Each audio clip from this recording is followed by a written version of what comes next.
Previously on Two Ali. Nilotes in a Pod. Do you know Yes. Mbafyo? No. Aye.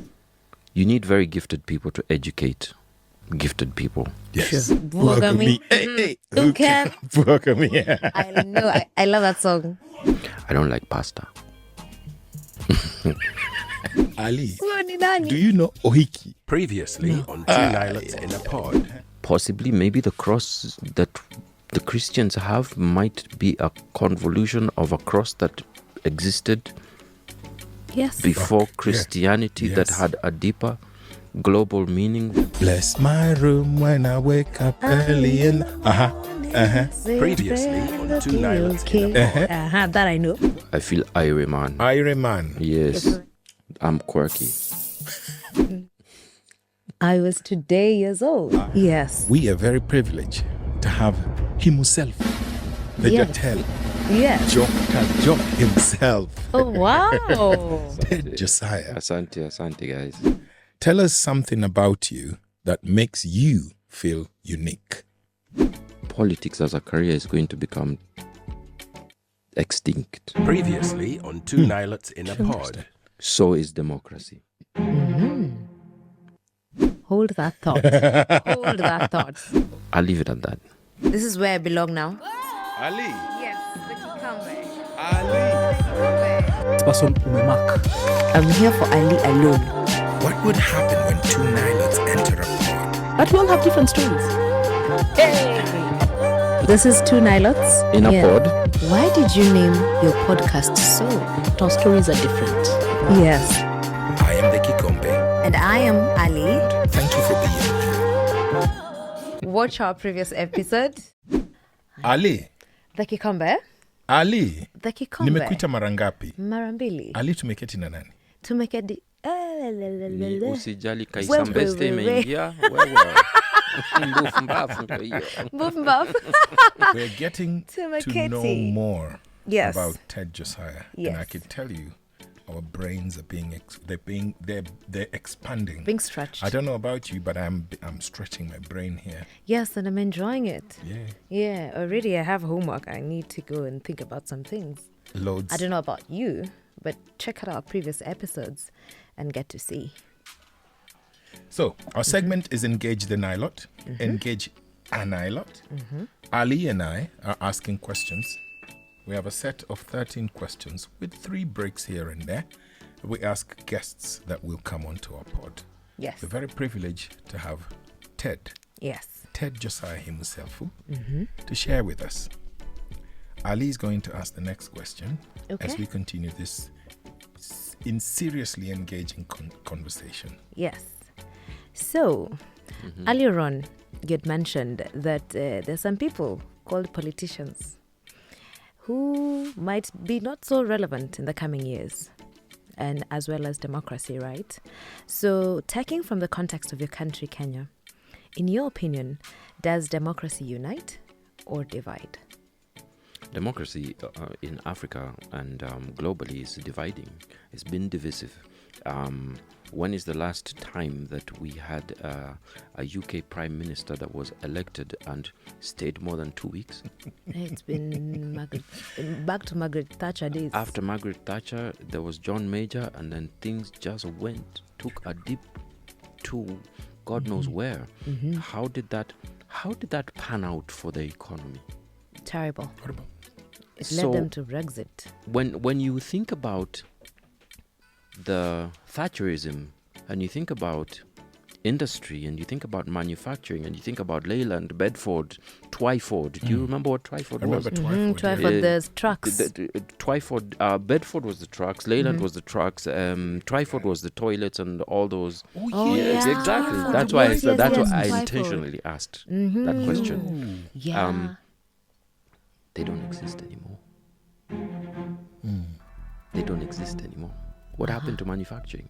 What happened to the mighty British manufacturing? It used to be Great Britain. Yes, Great Britain. because they made everything that was great, and it was true, they did. But what did politics do to the great stuff that they make? Nothing but ensure that they had an economic slump from 2008, the global economic crash, and all that's left in the UK is a few nice clothes and banking. As the Chinese say, it's a nice island to go and have tea in. Not me. It's a Chinese. Yes. Yeah. So when you think about that, and when you think about what politics has done to the United Kingdom, don't you start to ask yourself, if that guy colonized me and he looks like he doesn't know what he's doing with this political system that he gave me, don't you start, maybe Yeah. we need to revisit how we're looking at things. Yeah. And then look at America. Look at It's unraveling. Look at America becoming and what clear. the political class is doing to America. Bro, can we not see? And just unpeel your eyes for a minute and ask yourself, 40 years ago, where was America? And now, where is the mighty manufacturing? They're deeping. The Chevy cars and all these Ford. great Ford trucks and all this industry and everything, and leaders of the first world and the ruling world and the American dream. Where is it really? I mean, really, when you think about it, you went there, you got a job, you set up your company, you set up your restaurant, you set up your tailoring or your whatever, and then you became a manufacturing, a business mogul because you could do all of these things. Now, where's China now? Look at China. And where was it 40 years ago? Look at China. China And is on the what rise. is the political system in China? Is it the democratic political system? It's not. And So what compare does that democracy To an extent, but not really democracy. not really. Yeah. It's not really democracy. How, in a nutshell, if we want to loosely look at how the Chinese system is structured with an open mind, it is that the best of the best of the best, the smartest person in amongst us will be elevated Yes. Sure. to Upward lead mobility, 50 they people. say. Yes. And the smartest of those will be elevated to lead 100 people, and the Yes. smartest of those will be elevated, and it is down to your sheer gift and talent and how much you can lead Yes. that you go upward. True. So that has nothing to do with democracy. It has to do with Meritocracy. exactly. Meritocracy And we need to let people lead us based on, Merit. I don't even think merit is the right word, but based on, this guy knows where we're supposed to go. Do you know what I mean? Not let's vote for him because he's from my village. Mtuwetu. My friend, I don't care whose village you're from. Sure. If you're rubbish, you're rubbish. End of story. Set aside. Yeah. And that's what democracy has done to us.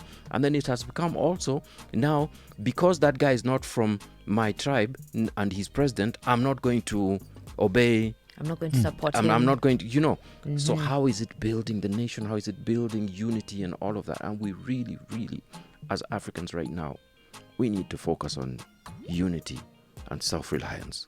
Absolutely. Absolutely. Yeah. One of my favorite TED Talks is by this gentleman called Eric Lee.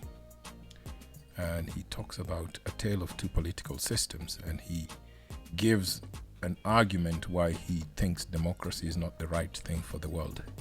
And so he gives the history of how the West tried to share and instill these philosophies of democracy. First, I think it was communism, and then the Chinese nearly copied them. And then they came with democracy, and the Chinese this time said no, because he said, fool me once. Fine. Fool me twice? Yeah. Shame on me. And he says, to base his argument, from the time that they said no, they've been able to lift at least 800 million people out of poverty, Yes. right? 800 million. Yes. And he says this is not by mistake, this is not by coincidence, it's by visionary leadership, and leadership to them is done by people that merit that position. You truly qualified to be there. Yeah. And actually, now that we're talking about Africans and how we need to be self-reliant, if we borrow from the Chinese, what you're saying about fool me once, shame on me, they came from they call it the decade of humiliation before the 60s, before Right. now they woke up. Right. And then I would equate that to our colonization, because even they were colonized. And they said never again. And since then, they've been on upward mobility. Now, China is taking over the world. With their BRI, they will own all land, sea, routes. And China means center of the world. And that's what they are living to make China the center of the world. And they're doing it quietly, without wars, without anything. Now, that's just vision and purpose and walking in that light. But when I look at us, that's Asia. When I look at Africa, we were colonized. But the other day, we had the king of the UK come and we put a red carpet for him and we welcomed him. That can never happen in China, can never happen in Asia. You'll come and be treated. Yes, we'll treat you as per protocol, but we won't bend backwards for you. And you ask, I wonder, why? Why have we not learned? Bob Marley was intelligent when he said, emancipate yourself from mental slavery. None but ourselves can free our minds. In other words, only you can free your mind. And I hope that people have open minds to understand that we can no longer copy the West because, my friend, the West is lost.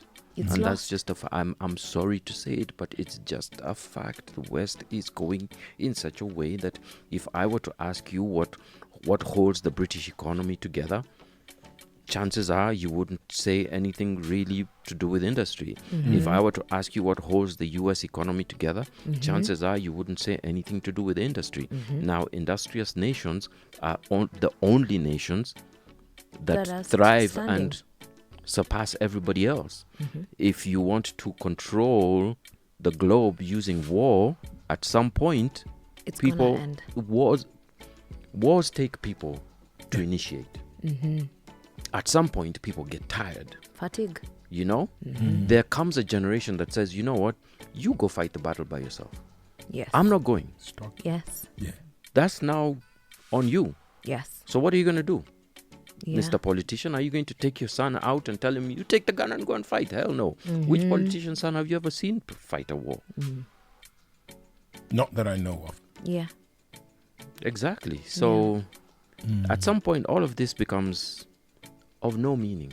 True. People want to live life and they don't want to skuma wiki. Yeah. They Yes. don't want to push the week. Yeah. They want to savor the days of their lives. Yes. At some point that happens. There are generations that just say, you know what? The ways of our fathers were wrong and we want to chart a different course. Yeah. And that's where we're headed. You've seen there's a lot of youth uprising all across the world. Yes. We're in that wave. We're starting to ride that wave. Yeah. People are sick and tired of fighting wars for other people. Yes, exactly. It's wastage. It's time wastage. Yeah. Teddy. Yeah. Thank you, my brother. Thank you. Thank you for the wisdom, by all means. Yeah. Our next question is there a relationship you wish you handled differently? And in your relationships so far, what lessons have you gained? I think I was very harsh on my dad. And I think now that I'm older, I'm beginning to realize that this guy was trying to help me, and I didn't know that in his wisdom and his silence, there was always a softer person in there, trying to figure out how to be a dad because he'd never been a dad before. And also trying to figure out how now these human beings who've come on earth, how they're going to eat, sleep, drink, and trying to figure out if he's going to make it in life, And when you have all of these things happening in a man's head, am I going to make it? Am I going to see tomorrow? Are my children going to eat food? Am I living in my purpose? Am I taking my I am Moses. Am I taking my people to the promised land? Am I going to see the promised land? Oh no, Moses didn't see the promised land. Yeah. what do you think happens to that person? My dad, how he dealt with it a lot of his life was he'd be quiet, and only now is he beginning to be a lot more like, okay, what are we doing? How are you? You know? And I got used to the silent guy, so I became the silent person, and I think I judged him based on that. And now that I'm a parent, and all these questions are in my head, am I going to see the promised land? Am I going to wake up tomorrow morning? You know, I then realize, oh, yeah, being a man ain't easy. Man. Wow. Yeah. Wow. Not easy. Yeah. Yeah. That's a deep one. That's deep. It's very interesting. It's amazing how a lot of us Africans, we judged our parents, you know. A lot of us Africans, we sort of looked at our parents different, because we almost feel like we're now educated enough and we sort of have made it, right? But we forget about the struggle that they had. Sometimes we forget about the struggle that they had. Their land was being taken from them those days, do you know? Yeah. Their resources were being taken from them. Then you're there also expecting to receive that love. Yeah. And that can be mentally draining. Yeah. Yeah. And even for the ones who became parents way after the white man, like now maybe my folks' generation, I think now I'm learning that even they are doing life for the first time. Yeah. Yeah. Now that I'm older, I'm like, okay, even my mom is living for the first time. So is my dad. So now I extend a lot more grace. And I'm like, okay, they did what they did with what they knew. Right. Yeah, they did their best with what they knew at the time. Yes, because now definitely it's gotten better. Would you say your relationship with your dad is... It's cool. Yeah. It's really nice. But also, I think I started to extend him that grace when I had a conversation with those people in my head. And who showed him love? Did father ever embrace him and hug him and tell him, hey, Sonny, I love you? His father was coming from pre-colonial to post-colonial and becoming independent and figuring out that, okay, Kenya is ours and we need to be something in this country and be businessmen or politicians or whatever we need to be. And my granddad used to travel a lot all over the place because of his job pre-colonial. When the colonizers were still here, he was being sent left, right, and center to do certain things and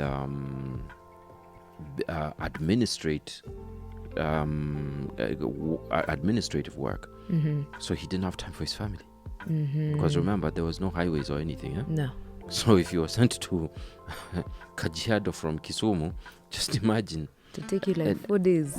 And both my grandfathers were like that.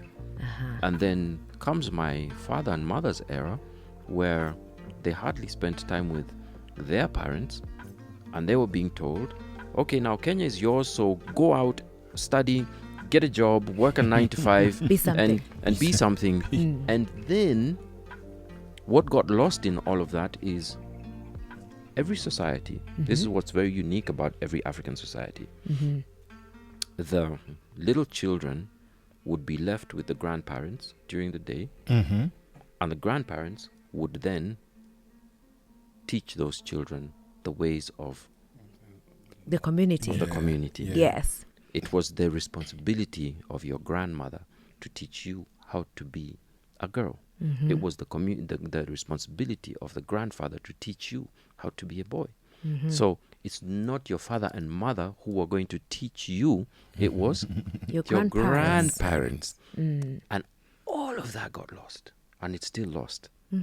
So now we have told our moms and dads to be moms and dads, but still work 8 to 5. And because they're working 8 to 5 and the money isn't enough to work overtime until 10 p.m. and then go home and be a parent and then wake up in the morning and get the child ready and go for soccer tournaments and go for XYZ and the parent is breaking down under this this pressure of life, because I'm a soccer mom, because you saw it on Hollywood TV, and I'm a great dad because, we're not always going to be soccer moms and great dads. The days we're going to fail, because all of these stereotypical things that are being thrown down our throats via Hollywood are breaking our African ways. And our African ways had a reason. So the able-bodied people, when they went out and worked, they brought the food home. Yes. They brought the meat home. They brought the grains home and all of that. But did they leave the children with strangers? No. You understand? Yes. Now, what's happening now? We're living away from our homes. Exactly. There's even, you're privileged if you get to live with your folks in the same house. Agree. You might find your dad is in Kitale, you're in Yes. Nairobi, or Yes. your dad is in Nairobi, you're in Shags, Exactly. because of cost of living. They have to find, your parents are not even living together. One is working in another town, another one is in Kisumu, another one is in Nairobi. You guys are in Shags in Busia. This is why we need to generate wealth for our people, so that our people are wealthy enough to then chart the course of community, of parenthood, of individualism. What does the community want to do? Now that we are wealthy enough to make a certain move, left, right, center, or backward, what do we want to do as a community? And then as a family, now that we have the wealth, what do we want to do? And then now me as an individual, how do I key in How do I to plug into that? the family and the community? Yeah. But when you're poor, bro, you're skuma wiki. And no, utasukuma wiki till your 70s. Yeah. Ali, Yeah. we should take a break. Before we go on break, he's touched on something about how back then how families lived back then and how responsibilities were divided, such that we were all connected. When the parents are away tilling, you're at home with your grandparents and education is going on. Do you think that devolution was designed to kind of, in a way, make people stay? Because right now, the way we are, there's a lot of rural to urban migration. Everybody's leaving the shags. We're all coming to towns, and then we're having now that breakdown of the family because we're living apart from each other. So do you think, in a way, that if the dream of devolution was realized as intended, then it would make people stay? Then if I came from Turkana, I need not be in Nairobi, because then we would develop our Turkana and I can realize my dreams from there with my people and my community. Much as we're open to moving about Kenya, then do you think if the dream of devolution was realized, then that would be closer? I actually believe that it would. I've analyzed, as you've asked that question, the meaning of devolution. I think we give things big words and not understand what it is. Devolved wealth is a great thing when a lot of communities have wealth. And if that was the purpose and intention, it's a great thing. However, is devolved wealth what we are currently seeing? No. Not so. Or are we just seeing my person now has money, so me, I'm going to support my person. Yes. If you come for my person, I'm going to come for you. You know what I mean? Yeah. My God. And then my person comes, he's there for 5 or 10 years, he's gone. And now I'm out the same way my person has left. It's rubbish.